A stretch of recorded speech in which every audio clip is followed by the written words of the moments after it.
হোয়াটস everyone, কেমন আছেন আপনারা সবাই? আশা করি আপনারা সবাই বেশ ভালো আছেন। তো আজকে চলে আসলাম সি প্রোগ্রামিং এর আরো একটি ভিডিও নিয়ে। তো আমরা এতদিন ফাংশন দেখেছি, সি প্রোগ্রামিং এর ফাংশন দেখেছি।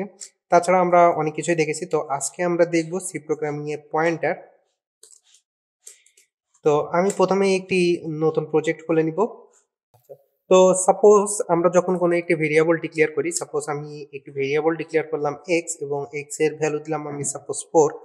তো আমরা এই এক্স এর যে ভ্যালু, সেই ভ্যালুটি তো আমরা আমরা যখন ইচ্ছা তখন অ্যাক্সেস করতেই পারি, রাইট? তো আমি যদি এক্স এর ভ্যালুটি প্রিন্ট করতে চাই তাহলে আমাকে কি করতে হবে? অবশ্যই প্রিন্ট ফাংশনের সাহায্য নিতে হবে। তো প্রিন্ট এফ, দেন আমি পার্সেন্টেজ ডি দিয়ে আমি এক্স এর যে ভ্যালু, সেই ভ্যালুটি আমি সহজেই প্রিন্ট করতে পারবো। তো এই যে এক্স এর যে ভ্যালু, সেই ভ্যালুটি আমি ডিরেক্টলি অ্যাক্সেস করতে পারছি, রাইট? বাট এই যে এক্স, এই এক্স তো মেমোরিতে কোনো না কোনো একটা লোকেশনে অ্যালোকেটেড হয়েছে, তাই না? তো যে লোকেশনে অ্যালোকেটেড হয়েছে সেই লোকেশনটা কি আমরা অ্যাক্সেস করতে পারতেছি? আমরা কিন্তু সেই লোকেশনটা ডিরেক্টলি কোনোভাবে অ্যাক্সেস করতে পারতেছি না, তাই না? আচ্ছা, তো এখানেই অ্যাকচুয়ালি পয়েন্টার যে ভেরিয়েবল, সেই পয়েন্টারের কনসেপ্টটা অ্যারাইজ হয়। অর্থাৎ পয়েন্টার কি করে? পয়েন্টার যে কোনো ভেরিয়েবলের যে লোকেশন, সেই লোকেশনটাকে হোল্ড করে। অর্থাৎ পয়েন্টারের ডেফিনেশন যদি বলা হয়, তো পয়েন্টার কি করতে পারে? যে কোনো ভেরিয়েবলের লোকেশন হোল্ড করতে পারে। আচ্ছা, তো তার মানে আমি এই যে এক্সটাকে আমি ডিক্লেয়ার করেছি, সেই এক্সের যে লোকেশন, সেই লোকেশনটাও অবশ্যই হোল্ড করতে পারবে যদি আমি কোনো একটি পয়েন্টার ডিক্লেয়ার করি, এবং সেই পয়েন্টারের ভিতরে যদি আমি চাই তাহলে আমি এক্স এর যে লোকেশন, সেই লোকেশনটা আমি দিয়ে দিতে পারবো, তাই না? আচ্ছা, তো আমরা সোফার একটু প্রোগ্রামটা একটু রান করব এবং দেখবো যে আমাদের এক্স এর যে ভ্যালু, সেই ভ্যালুটি পারফেক্টলি প্রিন্ট হচ্ছে কিনা। এবং দেখতে পারতেছেন আমাদের এক্স এর যে ভ্যালু, সেই ভ্যালুটি পারফেক্টলি প্রিন্ট হচ্ছে।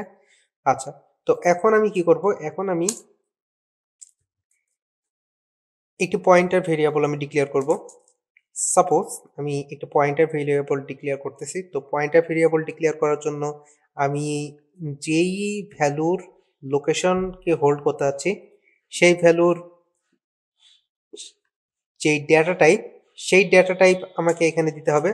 আই মিন আমি এক্স এর লোকেশনটাকে আমি হোল্ড করতে যাচ্ছি, তো আমাকে এখানে অবশ্যই ইন্টিজার দিতে হবে। দেন একটি অ্যাস্ট্রিক সাইন, দেন আমার পয়েন্টারের নাম। তো আমি পয়েন্টারের নাম দিলাম অয়, এবং আমি চাচ্ছি এক্স এর যে লোকেশন, সেই লোকেশনটা কি করবে? হোল্ড করবে। অর্থাৎ এই যে একটু খেয়াল করলেই দেখতে পারবেন যে আমি এক্স এর আগে কিন্তু একটি অ্যাম্পারস্যান্ড দিয়েছি। তো এই যে অ্যাম্পারস্যান্ড মানে কি? এই অ্যাম্পারস্যান্ড মানে হলো লোকেশন। এই যে অ্যাম্পারস্যান্ড, এই অ্যাম্পারস্যান্ড মানে হলো মেমোরিতে যে লোকেশনে এই এক্স ডিক্লেয়ার্ড হয়েছে, আই মিন অ্যালোকেটেড হয়েছে, সেই লোকেশনটাকে বোঝানোর জন্য আমি এক্স এর আগে এই অ্যাম্পারস্যান্ড দিয়েছি। তো এখানে আমি যদি একটি প্রিন্ট ফাংশন ইউজ করি এবং আমি যদি এই ওয়াইটাকে ডিরেক্টলি আমি প্রিন্ট করে দিই, ওয়াইটাকে আমি ডিরেক্টলি প্রিন্ট করে দিই, তাহলে কি হবে? ওয়াইটাকে যদি আমরা ডিরেক্টলি প্রিন্ট করে দিই তাহলে কি হবে?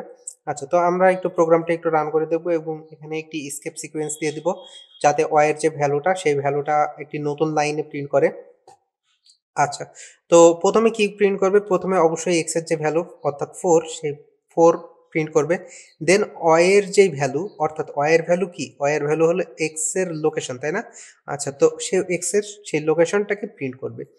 তো আমরা একটু প্রোগ্রামটা একটু রান করব এবং দেখতে পাচ্ছেন আমাদের আউটপুট দেখাচ্ছে প্রথমেই 4, আই মিন এক্স এর যেই ভ্যালু, সেই ভ্যালুটাই দেখাচ্ছে অর্থাৎ 4, এবং ওয়াই এর যে ভ্যালু অর্থাৎ এক্স এর যে লোকেশন, সেই লোকেশনটা কিন্তু আমাদের দেখাচ্ছে নিউ লাইনে। তো এভাবে আমরা কি করতে পারি? এভাবে আমরা পয়েন্টার নামক যে কনসেপ্ট, সেই পয়েন্টার ইউজ করে আমরা যে কোনো ভেরিয়েবলের লোকেশনটাকে প্রিন্ট করতে পারি। তো এখানে এই যে আম, এই যে প্রিন্ট ফাংশন, এই প্রিন্ট ফাংশনের ভিতরে আমি প্রিন্ট করতে যাচ্ছি ভ্যালু, একটি ভ্যালু প্রিন্ট করতে যাচ্ছি, এবং এই যে দ্বিতীয় যে প্রিন্ট ফাংশনটা আমরা দেখতে পাচ্ছি, সেই প্রিন্ট ফাংশনের ভিতরে আমরা কি প্রিন্ট করতে যাচ্ছি? একটি রেফারেন্স। তো এই হলো পয়েন্টার সম্পর্কে মোটামুটি বেসিক লেভেলের একটি আলোচনা। তো আমরা কিন্তু অলরেডি সি প্রোগ্রামিং এর ফাংশন কিন্তু দেখেছি এবং ফাংশনের বেসিক যে আলোচনা সেই আলোচনাটা আমরা কিন্তু কমপ্লিট করেছি। তো আমরা আস্তে আস্তে আমাদের সি প্রোগ্রামিং এর যেই ফাংশন রিলেটেড যে কল বাই ভ্যালু এবং কল বাই রেফারেন্স আমরা কিন্তু এটার দিকে আস্তে আস্তে আগাচ্ছি। তো আমরা আস্তে আস্তে পয়েন্টার এবং ফাংশন দুইটা সম্পর্কে আমরা আস্তে আস্তে আরো একটু ভালোভাবে জানার চেষ্টা করব এবং আরো বেশ কিছু প্রবলেম সলভ করব এবং দেন আমরা কল বাই ভ্যালু এবং কল বাই রেফারেন্স সম্পর্কে আস্তে আস্তে আমরা জানবো। তো যাই হোক, এই হলো আজকের ভিডিও। যদি ভিডিওটি ভালো লেগে থাকে please like, share and subscribe to my channel. So thank you everyone, have a good day.